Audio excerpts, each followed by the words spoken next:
ये एक human right case था जिसमें एक पिटीशन फाइल की गई और उसमें ये एलिगेशंस लगाई गई कि इलेक्शन सेल्स जो हैं वो चीफ ऑफ आर्मी स्टाफ की हेल्प से, इंटेलिजेंस एजेंसीज की हेल्प से प्रेसिडेंसी में इलेक्शन सेल्स कायम किए गए जिन्होंने गवर्नमेंट एक्सचेकर से, जिन्होंने पब्लिक एक्सचेकर से फेवर्ड कैंडिडेट्स को सपोर्ट किया इलेक्शन। और सुप्रीम कोर्ट ने ये रूल आउट किया कि it is solely for the judge against whom an allegation has been leveled to decide whether he wants to be a part of that bench or not. तो ये चीज़ काफ़ी नहीं है किसी जज को डिस्क्वालीफाई करने के लिए कि उस पार्टी के अगेंस्ट किसी दूसरे केस में बैठ नहीं सकते या उसको सुन नहीं सकते। पर्सनल बायस किसी जज की ज़ाती तौर पर किसी जज का मुतासिब होना या गैर जानबदार होना, जब तक वो इतना शदीद और इतना इंटेंस ना हो कि इंसाफ होना मुश्किल दिखाई दे या इंसाफ होना खतरे में पड़ जाए, तब तक वो जज डिस्क्वालीफाई नहीं होगा। और ये डिस्क्वालिफिकेशन जो है it should be based on some objective criteria.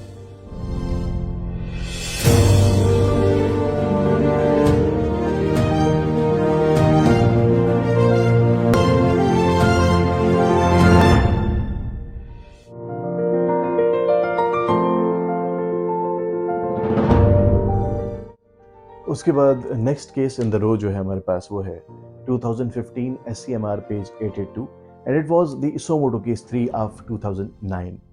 इस केस में जो पार्टीज थी before the honourable supreme Court, that was a corporate entity और एक एलिगेशन लेवल की गई of biasness against a particular जज।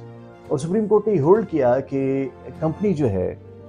it does not have any legal mind to assume prejudice against any particular judge. तो company acts through it's directors. Learned council को कहा गया कि वो एक्सप्लेन करें कि किसके माइंड में अप्रीहेंशन है जजेस से रिलेटेड और उसकी बेसिस क्या है। इसमें फर्दर ये होल्ड किया गया कि लॉयर्स जो हैं उनको बार की, अपने प्रोफेशन की और जुडिशरी की डिग्निटी जो उसको मेंटेन और अप होल्ड करना चाहिए। और ये भी इसमें इस जजमेंट में ये बात भी कही गई कि अगर ये बात एलिगेशन जो है इसकी बायसनेस की वो मानकर अगर बेंचेस जो हैं उनको चेंज किया जाना शुरू कर दिया जाए तो it would undermine the power of honourable chief justice to constitute benches. और एक और बहुत अहम केस इसी नोयत का PLD 2014 सुप्रीम कोर्ट पेज 585। ये फुल बेंच की ऑनरेबल सुप्रीम कोर्ट के फुल बेंच की जजमेंट है। केस टाइटल है general retired Pervez Musharraf versus Nadeem Ahmed advocate. इसमें एक्चुअल बायस और रीजनेबल बायस जो है उसको सुप्रीम कोर्ट ने डिफाइन किया। और एक बड़ी खूबसूरत बात सुप्रीम कोर्ट ने लिखी कि जजेस जो हैं दे डिड एनकाउंटर क्रिटिसिज्म। जजेस पे क्रिटिसिज्म होता है समटाइम्स सिविल लैंग्वेज में, समटाइम किसी हेट स्पीच की सूरत में और समटाइम एक आउटराइट विलिफिकेशन होती है। लेकिन जजेस by been of their training जो है किसी भी किस्म की डेरोगेटरी लैंग्वेज जो उनके खिलाफ यूज़ की जाती है वो कभी भी ये रीज़न नहीं बनती किसी जज का किसी पर्टिकुलर पार्टी के टुवर्ड्स कि किसी पर्टिकुलर पार्टी के लिए बायस्ड या प्रेजुडिस हो जाने। एक और रिसेंटली एक केस जो बहुत अहम नोयत का केस था जिसका टीवी में भी, सोशल मीडिया पे, न्यूज़ में हर जगह काफ़ी ज़्यादा चर्चा हुआ। That case is PLD 2021 Supreme Court page 446 और the case title was action against distribution of development funds to MNAs and MPAs by the prime minister CP number 20 of 2030। इसमें chief justice जो honourable chief justice of Supreme Court जो he was a member of the bench और उन्होंने during proceeding ये observe किया कि one of the honourable जज was himself a party against the prime minister and proprietary and good conscience demands that he should not be a part of the bench. ये honourable chief justice ने कहा और इसमें dissenting note दिया justice काजी फायज ईसा साहब ने। और उन्होंने अपना डिसेंटिंग नोट देते हुए, क्योंकि ही वाज द जज who according to the order was said to have been disqualified from sitting in the bench, उन्होंने ये कहा कि ये बेंच जो है ये ऑनरेबल चीफ जस्टिस साहब ने खुद कंस्टिट्यूट किया था। सेकेंडली उन्होंने कहा कि किसी भी साथी जज को किसी दूसरे जज के अगेंस्ट कोई अज्यूम कर लेना किसी किस्म की बायसनेस या किसी किस्म का प्रेजुडिस जो है किसी साथी जज में जो है वो परपोर्टेडली अज्यूम कर लेना जो है दैट इज़ नॉट राइट। उन्होंने ये बात की। सेकेंडली उन्होंने इसमें ये कहा कि एलिगेशन ऑफ बायस जो है, जो प्रेजुडिस होना या बायस होना, सबसे पहले वो एलिगेशन रेज किया जाना ज़रूरी है और फिर उसके बाद जो है it needs to be addressed by the court. और एक और जो उन्होंने अपने डिसेंटिंग नोट में जो बात लिखी वो ये लिखी थी कि अगर प्राइम मिनिस्टर को किसी किस्म की कोई एप्रीहेंशन है उनके अगेंस्ट बायसनेस की तो he should himself raise the allegation. जो अटॉर्नी जनरल है neither he was his personal counsel और nor he could raise any such allegation against the honorable judge. اور ایک بات انہوں نے یہ بھی لکھی کہ honourable chief justice cannot lead or cannot lend support to the prime minister، اور وہ اپنے ساتھی ججوں کے دل میں نہیں جھانک سکتے کہ کسی کے دل میں کسی پرٹیکولر پارٹی کے لیے کوئی پریجوڈس ہے یا کسی قسم کے جانبداری ہے۔ ایک بہت اہم کیس، ہیومن رائٹ کیس، جس کا ٹائٹل ہے air marshal retired Muhammad Asghar Khan versus general retired Mirza Aslam Beg, former chief of army staff of Pakistan. یہ کیس جو ہے it is PLD 2013 supreme court page 1۔ یہ ایک ہیومن رائٹ کیس تھا جس میں ایک پٹیشن فائل کی گئی اور اس میں یہ ایلیگیشنز لگائی گئیں کہ الیکشن سیلز جو ہیں وہ چیف آف آرمی اسٹاف کی ہیلپ سے، انٹیلیجنس ایجنسیز کی ہیلپ سے پریزیڈنسی میں الیکشن سیلز قائم کیے گئے، جنہوں نے گورنمنٹ ایکسچیکر سے، جنہوں نے پبلک ایکسچیکر سے فیورڈ کینڈیڈیٹس کو سپورٹ کیا الیکشن میں۔ یہ ایلیگیشن تھی۔ اس پٹیشن میں ایک جج صاحب پہ بائسنس کی ایلیگیشن لگائی گئی اور سپریم کورٹ نے یہ رول آؤٹ کیا کہ it is solely for the جج against whom an allegation has been leveled to decide whether he wants to be a part of that bench or not۔ یعنی جن جج صاحب کے خلاف یہ الزام لگایا جاتا ہے جانبدار ہونے کا یا پارشیلٹی شو کرنے کا، یہ ان کے اختیار میں ہے کہ اس بینچ کا حصہ ہوں یا نہ ہوں۔ اور ایک اور جو اہم چیز اس میں تھی وہ یہ تھی کہ اس پٹیشن میں ایک اس کی مینٹینیبلٹی پہ اعتراض اٹھایا گیا، کیونکہ یہ پروسیڈنگز جو تھی یہ انکویزیٹوریل نیچرز کی پروسیڈنگ تھی۔ تو سپریم کورٹ کی جو جورسڈکشن ہے انڈر آرٹیکل 184(3) وہ ریلیٹ کرتی ہے question of public importance with respect to enforcement of fundamental rights. تو اس میں سپریم کورٹ نے یہ ہولڈ کیا کہ under article 184 sub class 3 supreme court انکویزیٹوریل proceedings جو ہیں اس نیچر کی پروسیڈنگز بھی انیشیٹ کر سکتی ہے، ان کی کاگنیزنس لے سکتی ہے اور ایسی پروسیڈنگز کو کنڈکٹ کر سکتی ہے۔ اس کے بعد جو کیس ہمارے پاس ہے اس میں بھی انہی پرنسپلز پہ بات کی گئی، وہ ہے PLD 2012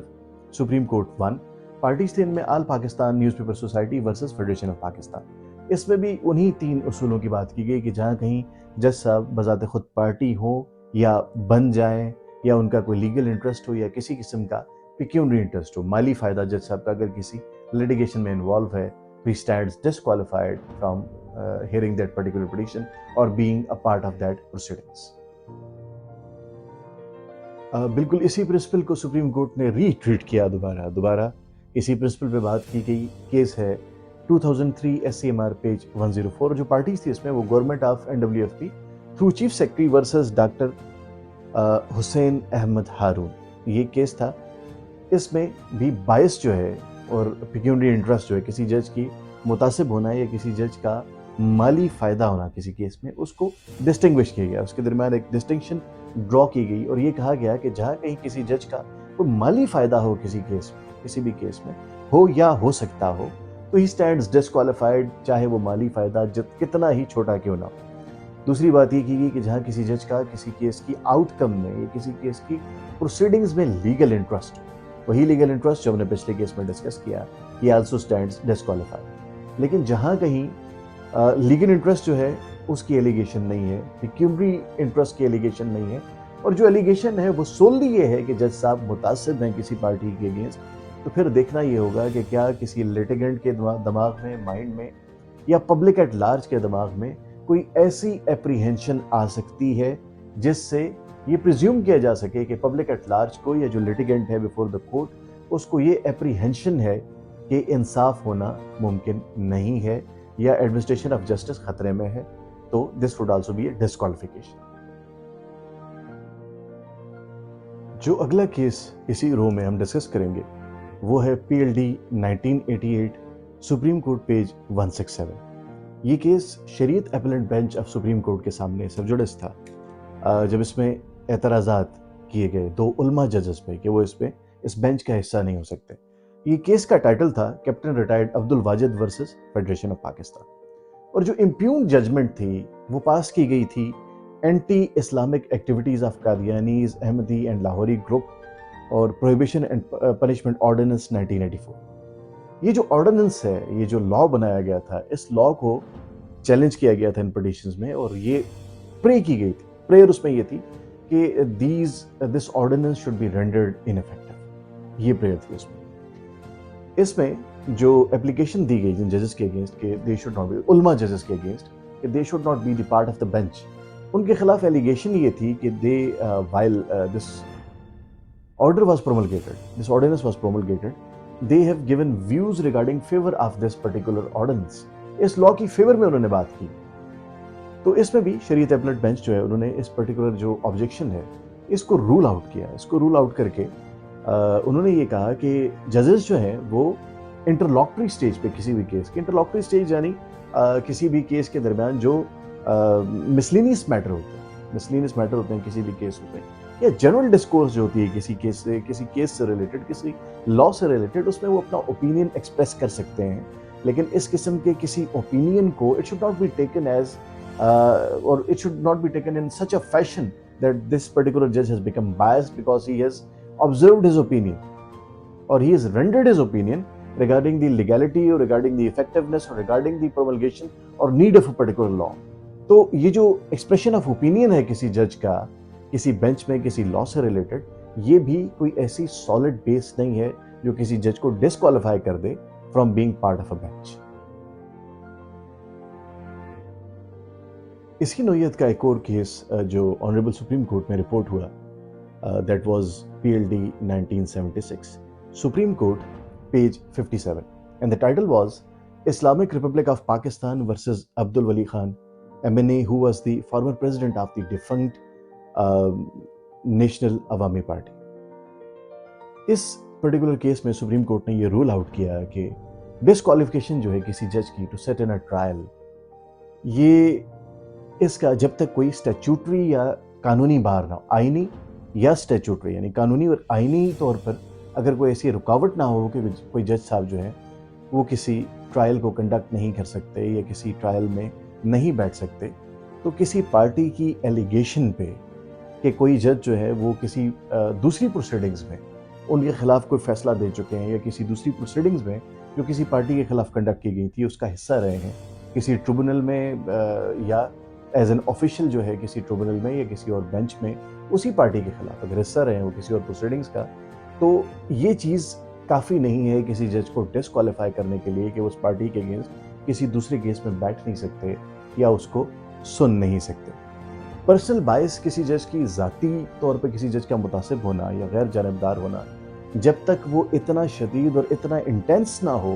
कि इंसाफ होना मुश्किल दिखाई दे या इंसाफ होना ख़तरे में पड़ जाए, तब तक वो जज डिस्क्वालीफाई नहीं होगा. और ये डिस्क्वालिफिकेशन जो है it should be based on some objective criterion.